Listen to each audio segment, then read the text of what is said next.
My name is Shaul Holtzman. I'll be your host today for this webinar. Just one moment. Okay. So thank you everyone for joining. As you saw in the emails and publications, the purpose of the following webinar is to explain more about how the incident response cycle can be improved and fine-tuned, essentially, to save a lot of work for the analyst. I know that this is something that every security vendor tries to do and claims to do. And of course, I hope that you'll be convinced with our approach. What we call this approach, of course, is autonomous security operations. The goal is to make the process as autonomous as possible and leave the analysts with actual time to proactive investigations, to improve their detections, instead of jumping through the latest alerts that they get. A few words about myself before we jump in. I work as the director of sales engineering in Intezer, so anything relating to demoing the product, testing it, etc. This is what I do in the company. Been here for the past four years. Enjoyed every minute. Now I have background in malware analysis, in incident response from working at a previous company in the Army. And in the past 4 years, I think I've spoken with more incident responders than I have previously, of course, because they are the main customers of Intezer Analyze, which is the solution I'm going to show. And we at Intezer have many insights as to the gaps and the challenges that this industry and community faces. And of course, we hope to help improve the processes there. So without further ado, I'll jump right in. So a few obvious slides, and I apologize, but these are things that we need to speak about before diving into how we solve the problem. We need to define the problem. There are many challenges in incident response, in SOC operations, but we can, I think, narrow it down to the following. The attack side will always grow and become more sophisticated. And of course, that goes, that will be the same for the defensive side. However, there is always an advantage for the attacker.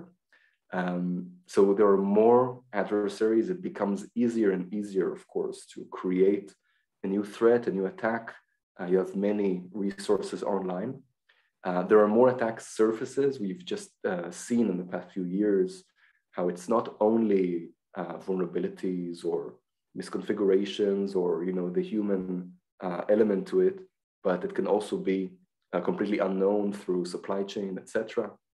And the more security products you have, of course, the more alerts you're going to have. And of course, that's always the issue in this field. And given all of that, I think there is a bigger resource shortage than ever because the work, it just grows. And at a certain point, even if you have 1,000-person SOC, it's not scalable in the sense that if you continue in the same model, no matter how many people you're going to have, you're not going to be effective in protecting your organization. A few numbers and examples, again, obvious slides. We know that most security teams are overwhelmed with the amount of alerts, meaning that for the people that they have too many alerts per person, per shift.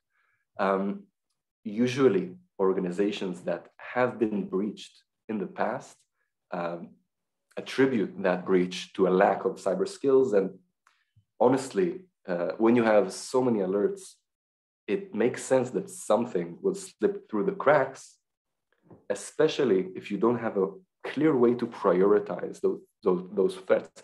You might have spent an hour or two on dealing with a false positive and making sure that it is in fact a false positive, while the true threat has already slipped through. And lastly, there is a challenge in recruiting and retaining cybersecurity talent. And I'm sure that whether the audience has CISOs or analysts. I'm sure that they can relate to that point from both directions. It's difficult to find a job that you want to stay at as an analyst for the long run. And for the management part, it's difficult to find and replace people who, of course, incident response is a grind. So usually people don't stay for a long period of time in the same company. So with the numbers out of the way, I want to quickly describe the history and future of incident response in SOC security operations. And for that, we can, I think, easily compare security operations to self-driving cars. I'll explain why. In the beginning, when we just started incident response, we had a very small amount of sensors spread across the organization. You can talk about antivirus, firewall, which are ancient already, but of course still being used. And with time, we've gotten too many alerts with each solution using behavioral detection, machine learning, AI, which just causes a huge amount of noise.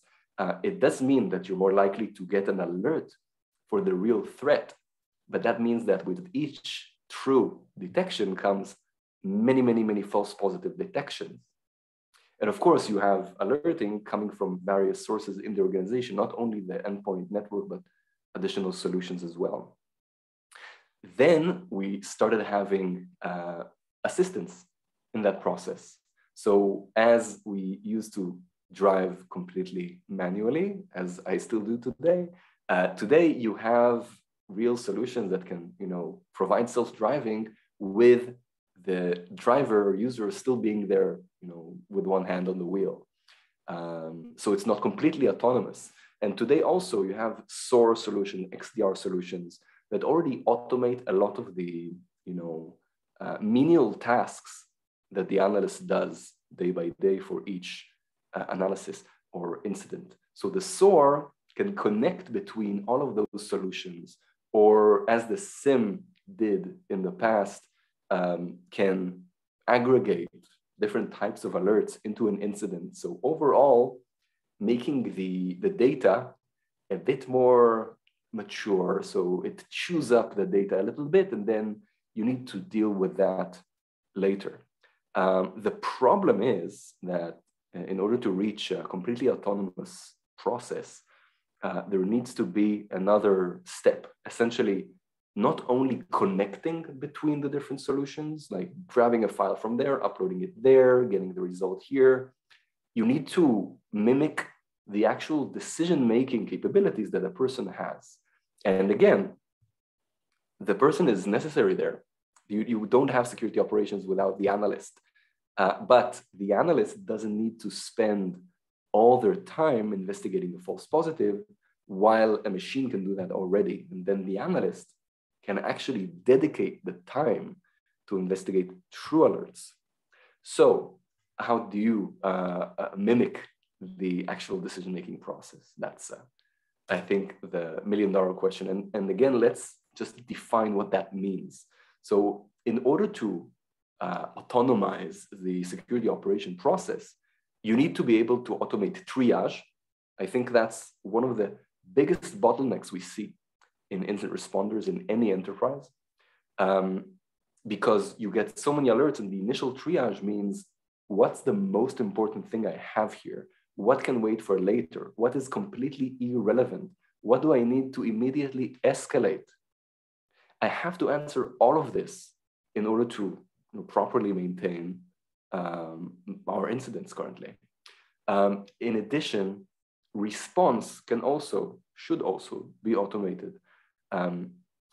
But in order to do that, first we need to know that a certain threat is in fact a real threat, and we need to know how to respond. So I need to have all of the necessary data for blocking, for deleting, for quarantining the relevant files, processes, addresses, etc. I have to get that information. If I don't, of course, I might remain breached.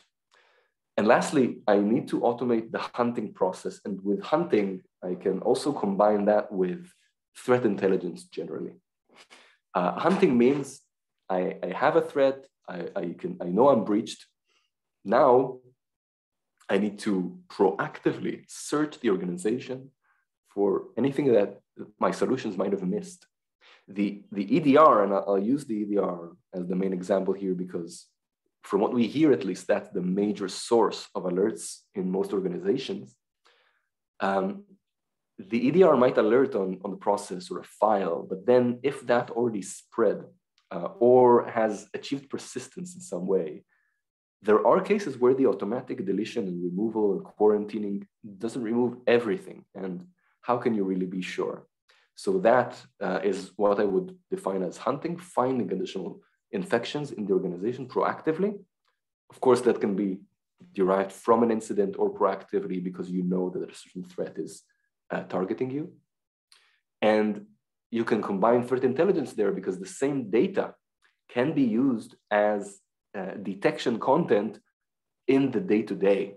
So if you have data that you can use for hunting, you can also use it in detection on the EDR, on the network, on any other source. So these are the main tasks that we need to automate. How do we do that? So our key at Intezer, and if any of you in the audience have used or heard of Intezer before, you know that our key is in the genetic approach. What do I mean by that? Everything out there is evolutionary, and I'm talking about threats, I'm talking about software, I'm talking about malware. We see reuse of any element that is taking part in any attack, because that's how software, that's how malware works, that's how people work biologically. Essentially, if you look at an attack, most likely that the payload being used at the end of the attack will contain reused code, reused strings, reused libraries, reused techniques from previous attacks. Okay, and the vast majority of that payload would most likely be reused. In addition, the penetration method or the infection chain or mechanism most likely will also be reused. If an attacker has successfully utilized some kind of infection chain, an injection on the host, some social engineering phishing campaign, if they've used it once and it worked, they'll use it again. It doesn't make sense to not use it again. And the same goes for trusted software, right? If you have a new version of Microsoft, the code in that operating system, in most cases, or in specific executables in that system, will be reused. And you have some specific examples here in the screenshots below. Emotet, which is a very common, very known threat, always reuses code for its unpacking mechanism. The payload of Emotet barely changed in the past 12 years. And in addition, because it's considered polymorphic. However, you can see that most of the code is unknown, usually in the first stage, simply due to packing and obfuscation. But there's always a small bit there that will be used in order to unpack. Intezer has unique technology that allows us to identify those code connections. But it's not only code. You can see here that agent Tesla usually injects itself under the equation editor process. That's just what it does. It's done it in the last version, it'll do it in the next version. Maybe after this, it'll change it to another process. But not every attack is brand new. And you'll always find something that's reused. And again, a lot of false positives, by the way, can be removed or reduced by identifying trusted code. So a lot of false positive might be caused by DLLs, libraries, trusted software that you use. If you know the code, we've seen the code before, there's no need to investigate. It's most likely a false positive. So overall, from our research, 81% of attacks, of threats, or just mutations of previous threats. If you can identify those connections, those reused elements, you should be safe or safer. And just to prove that point to you, whoever is in the audience, try to think if you're in a SOC or security operations role, or you're incident responders, malware researchers. Have you ever dealt with the same type of threat more than once? I assume the answer will be yes. And a lot of the time we hear, yeah, Emotet always targets us. TrickBot always targets us. If it's the same threat actor, if you detected it once, you blocked it once, you extracted detection content, you should be safe, unless they change their entire operation and infrastructure every time, which is not the case. So how can we, shift that paradigm and move on from that axiom that, an attack always changes and it's very hard to predict? So we do this, or the identification of reused techniques, code, etc., using our genetic threat analysis technology. The origin of that was simply identifying code reuse in the binary level. We've done that by creating a huge, ginormous database, which contains billions of sequences of code in assembly. And we have the ability to dissect any new binary, break it down, take that code and compare it to our database. From that, the technology has grown exponentially, because when you have trusted, clear, accurate classification of that huge of a data set, you have the ability to apply that classification on any secondary elements, behavior, other artifacts within each sample and file. So this allows us to not only look at the code, but look at the strings, look at the behavior itself, and tell you this IP was only contacted by malware, and this malware particularly. This registry key was only used by this threat actor. This file that you're seeing, don't look at that. It's trusted. It's only been touched by trusted software before. Using that, you can take the regular sandbox report that you're used to, 40 pages, all of the registry keys, etc. And you can actually use those elements. You can actually use those artifacts for further detection. It's not just there to be there. So the way this practically works is that, of course, we have our SaaS platform, our database, our application, and you can analyze files, URLs, a lot of different types of artifacts. But you don't need to do that manually. We integrate into the process. The place we integrate to mostly is the EDR. As I mentioned, it's the major source of false positives or of incidents. And it also allows us to carry out that automated hunting across the organization in all of the endpoints.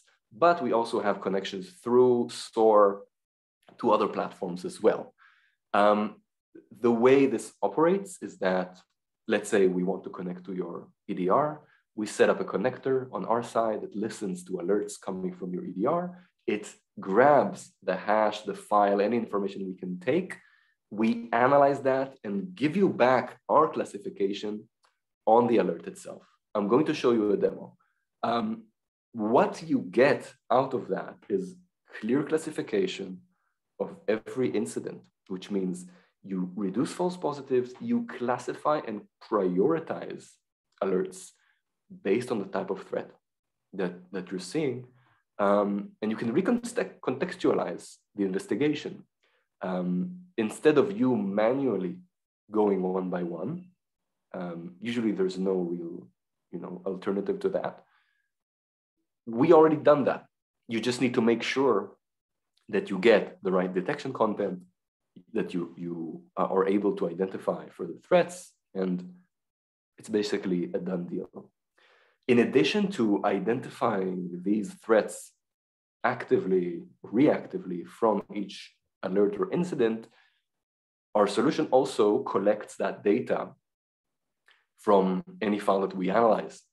And we do that proactively. So that means that we have a huge amount of threat intelligence, of detection content that you can just take from the system based on the type of threats that you know are targeting you, based on geography, based on the type of business that you do. Of course, the combination of reactive and proactive threat intelligence is the best thing that you can hope for. So just to summarize, and I want to get to the demo, what we want to automate in order to provide full autonomous security operations is the alert triage process of analyzing files, URLs, machines, and everything I mentioned before, automate the response itself, automate the hunting process, threat intelligence, as I mentioned, and retain knowledge. So one last thing that I didn't mention, anything that we analyze, we remember. So any future analyses that you're going to do, you'll see connections to anything that you've analyzed previously. So if your teammate, who was, the strongest person on the team, just left the company after a few years, and you deal with an incident that they would have, known how to deal with it, you can see connections to their previous investigations. You can see code connections and other artifact-based connections. And you can understand what would be the best response based on what they did, or maybe they missed something and you can add that. Maybe there's something added to this variant, etc. So the data will always be retained. So you also always have context to what you're dealing with. Okay, so enough talk. I just want to share how this actually looks like. Okay, so I'm going to demonstrate this on a SentinelOne platform. SentinelOne is an EDR solution. They are great partners of ours, but we have connections to any relevant EDR in the market. And I want to show you how this properly works. So this is the dashboard. I'm going to jump directly to the incidents. I have 3 alerts or incidents here. Let's take a quick look and, let's pretend that we're the analyst here. So I have this called, and I'm looking at the file name. No one's guaranteeing I'm going to get a file name, but I see JumpCloud installer, Monero D, WinChecker. Based on the classification that the EDR already provides me based on AI or any other algorithm or engine, I have malware, I have another malware here, and I have ransomware. If you ask me, ransomware is always the most urgent, and if that's the information you have, because it can, with ransomware, time is money, is the impact that you're going to have in the organization. So let's jump to the ransomware. Usually, if this happens at any time of day or night, I'm calling the CISO, right? I'm waking whoever needs to wake up. We have ransomware. We need to shut down the operation. However, again, you see, we don't have a lot of context here about what this is. We have the file path. We have some attributes from the EDR. What you can see on the right here is a note that was added automatically, okay? It was added through the integration. And that's due to the fact that we've analyzed the file itself that was alerted, and we actually classified it not as ransomware, but as a known administration tool related to Monero. Monero is a cryptocurrency like Bitcoin or Ethereum. And this can be one of 2 things. It can either be a miner, a coin miner, or it can be a wallet application. I can dive a bit deeper here. I can look at strings. I can look at the behavior. There's a lot of different things you can do with the solution. And you have that deep code analysis and the behavior. But, long story short, if this was a miner, I would call up the user and ask, are you trying to make money on the side, or is it a mistake, and delete it? If it was a wallet, I'll do the same thing, but there's no urgency here, no real urgency. So I can completely recontextualize this alert, and it's a matter of seconds. So let's move on. We already dealt with the ransomware. Let's look at this malware. So again, I have a malware detection, not enough context. And what do you know? I have here a trusted verdict related to JumpCloud, which is what I see here in the name. And again, full false positive. This is actually an installation package. You can see that we actually unpack it statically, extract all of these scripts and data files, etc. You can actually see that there's a lot of trusted code here that we identify as JumpCloud. So this can be, again, removed from the equation, full false positive. So from 3, 0, 1. Now, let's see what this is. So again, malware, same data. Again, before this, it's very difficult to differentiate. Like, no way I would have needed to take the file, analyze it on my own, one by one. Here, finally, we have a malicious verdict from the system. We can see here that this is classified as NJ-RAT. So already, I can know, is this an APT? Is this a rat? Is this a minor? Anything like that? I have the classification. How? Based on code reuse and other artifact reuse techniques, etc. I already see I have IOCs, I have TTPs that were identified, a lot of connections to previous uploads. Maybe I've been attacked by NJ-RAT before. So let's dive in. Now, this is the real deal. This is a real malware. I can see that it was executed through Explorer. This is where it is on temp. So someone double-clicked it. I wonder who. Now, what do I need to do? I see that the system already mitigated this. So they killed the process, they quarantined the file. But again, you must be sure. So what I need to do is look at the analysis. I'll explain what you're seeing here in a moment. I need to extract detection content that I can use for hunting and improve detection. So I can hunt right now for the data, and I can implement the same artifacts for my general detection. So first, a few words about what you see here. So we took the file from the system. You can see a small connection to forum book, but a huge, unique chunk here. This is packed.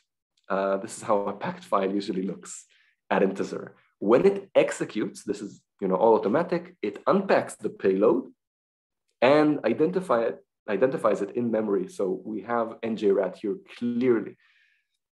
For each payload, I can dive in, I can see strings, I can see capabilities that were extracted from the code itself. I can see related samples, and you can see here, under your related samples, I can see my own previous uploads, and I can see here that 2 times already, I've had uploads of NJ-RAT from my EDR connector.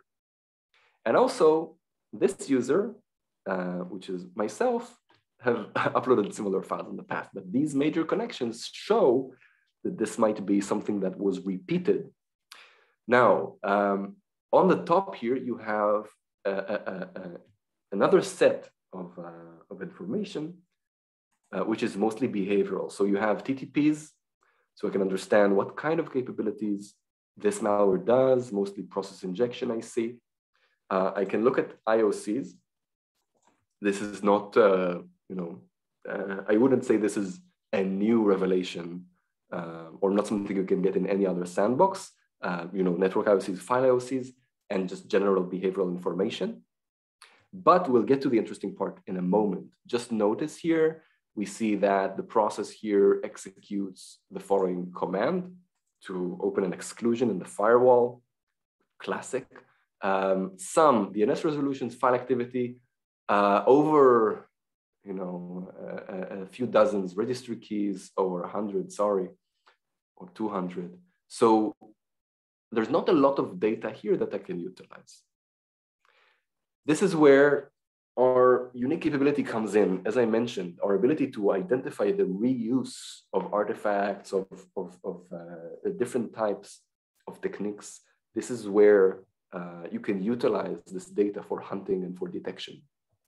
So the screen you see here under detect and hunt actually contains all of the detection data, all of the behavioral data that we've seen, but only the ones that have been seen in malware in the past or have not been seen in trusted software. I'll show you a few more examples in a moment. But you can see here different types of data, the artifact effectiveness level based on the pyramid of pain, and the filter based on the type of classification. So let's say I want to look at network data. I want to look at the command line and registry keys. And you can see it's like 15, 16 registry keys instead of over 200. And sometimes you have thousands. So all of this data is searchable, huntable, you can use it. So I've already prepared some queries. Under Sentinel-1, you have the deep visibility feature, which is great. You can use it for hunting. So these kind of queries can be generated from the data that we extracted. So I can generate the following query based on the name of the process or the command that we've seen regarding the firewall. I can look for the network data, so DNS or IP, of course, and I can actually use a registry key for detection. Who would have thought? So this is all, useful data that happily I haven't found any match. So I can say, great, the EDR did its job. It's blocked the threat. I can continue with my day. And of course, I can implement this as detection content, detection data for the EDR as this kind of query, as a Sigma rule, anything that's relevant to your sensor. Just to show a quick example of just a different type of file. As I mentioned, there are different ways of using the system. You can upload a file, you can look up a URL, you can scan memory of an endpoint live, which is very, very useful. And we support all file formats. So it can be an Excel document like you see here. It could be a binary, it could be a huge archive, it could be anything you want. Here, what's great is that you see that even documents, document-based attacks, reuse code, reuse the techniques. So you can see here that the Excel runs and eventually it loads a form book payload. And again, you have the same data. And under detect and hunt, again, you have the process tree, which is classic, this process, CMD, name, exe, not suspicious at all. You can see a lot of network data. And again, only the ones that we've seen in malware or haven't seen in trusted software. This is the data you'll see here. So all of this can be utilized again for further detection, for hunting, etc. So just to summarize, we talked about triage, and I think you've seen how triage can be extremely, extremely simplified and accelerated. And from malware, ransomware, malware, you get trusted, it's a coin miner, not ransomware, and this is malware, this is what you need to do. Imagine that for all alerts. And this is our goal. And of course, from each investigation, you had triage, now you have hunting, you have threat intelligence, you have additional detection content. You have the investigation part completely covered. So this is what we try to do at Intezer. Just to show you the solution here. And by the way, while I have you, we have a free community edition. Come, try, give us feedback, upload file, look up a hash, search a URL, scan an endpoint or a memory dump. That is just part of the things that we are able to do today. So to summarize, just a sec. It's not a summary and not a Q&A session without the thank you slide. So you have the Q&A section. So if anyone has any type of question, you can write it there. If you have any comments, you want to try the solution, go to analyze.intezer.com. That's where you'll find the community edition. Of course, if you have any further questions, you have the email here, contact@intezer.com. If you want to ask me a question, it's Shaul, S-H-A-U-L, @intezer.com. And yeah, let's see if we have any questions in the meantime. Okay. Okay, first question I have is, how does the solution differ from any other sandbox solution? And that's a great question. As you saw, we utilize sandbox capabilities for dynamic execution. There's no way around it. However, the additional layer of identifying code reuse in every payload and the ability then that always derives from that to classify the artifacts and behavior, that is unique to Intezer. And this is not built for a manual investigation process. This is built to be automated. And again, you have sandboxes which are more geared towards manual investigation, ones that are more automated. But the question should always be, is the data I get here from the sandbox is actionable? Or is it a list of 1,000 registry keys? Just ask that. And that's the difference, I hope. Another question. So how does it differ than just using a SOAR platform? I think I mentioned, but I'll get a bit deeper into it. So SOAR, again, can create great integrations between multiple solutions. It doesn't have that added layer usually of a brain that can mimic the decision-making or investigation that another user does. Of course, you can use a SOAR and then connect it to Intezer as well. It's just a few additional stages that are not usually necessary. Patricio asked about licensing. We'll follow up with you, Patricio. But generally, this is a SaaS platform. You have the free community edition, of course, for all the features, privacy, etc. We have the premium edition, but it's a subscription-based model. So we'll contact you. Another question, what if we don't have a file to investigate? That's actually a great question. So you saw there that every time we saw a file being analyzed in the alert. So it can be that you don't have a file-based alert, right? You have a behavior-based, network-based alert, or there's a process and there's no file. So first, code is code. We can take a process, dump, and analyze that process. Of course, different EDRs react differently when you ask them for a process dump. So of course, it depends on the solution you're using. Regarding what if there's no file, no code at all? So let me go back to the system. I just want to show you this. So I mentioned memory analysis. I know that it sounds, maybe it sounds too good to be true. Maybe it's not clear what I mean by that. So let me explain. When you have a threat active in the organization, let's say it infected an endpoint, there will be traces in memory. There has to be. The process needs to get commands, need to be able to exfiltrate data. Sometimes it might be dormant for a period of time, but in the vast majority of cases, there will be a trace in memory. So what we do in cases like that, we provide an endpoint scanner utility. You can deploy it through the EDR. It doesn't replace an EDR. Any EDR usually comes with added scanning capabilities, like do a deep scan of my endpoint right now, and let me know if I have something there. So this is something you can use in the same way. It's just deeper and more extensive than anything you've seen before. And that I can say for sure. Why? What this does, one executable file, by the way, you just need to put it on the endpoint and run it. It collects all of the executable binary code in memory in use at that moment.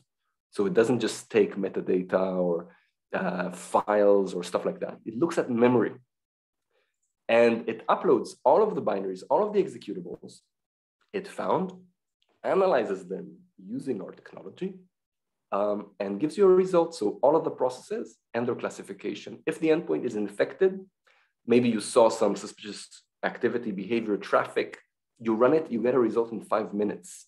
So the result might be like this. So you see, okay, this is a file, this is a process, you have a few modules, this is emotet, and the endpoint is infected, this is what I need to do. And you can see, of course, that any trusted application it's not that it's not detected as a threat. It's identified and classified as trusted. There's not many solutions out there that can claim to detect trusted code.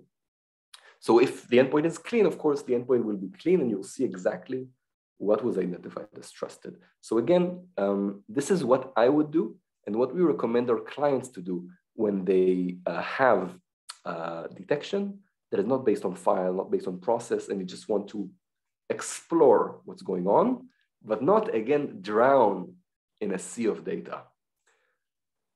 Okay. See some comments.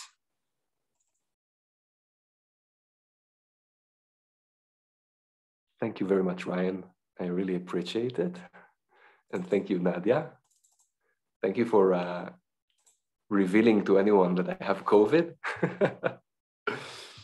But I'm feeling well, as you see. Okay, if there are no additional questions, then of course you can contact us and send us more. I'll be happy to speak and do a deeper demo to anyone who's interested. Thank you so much for your time and your patience. And I hope you all have a great day. Thank you.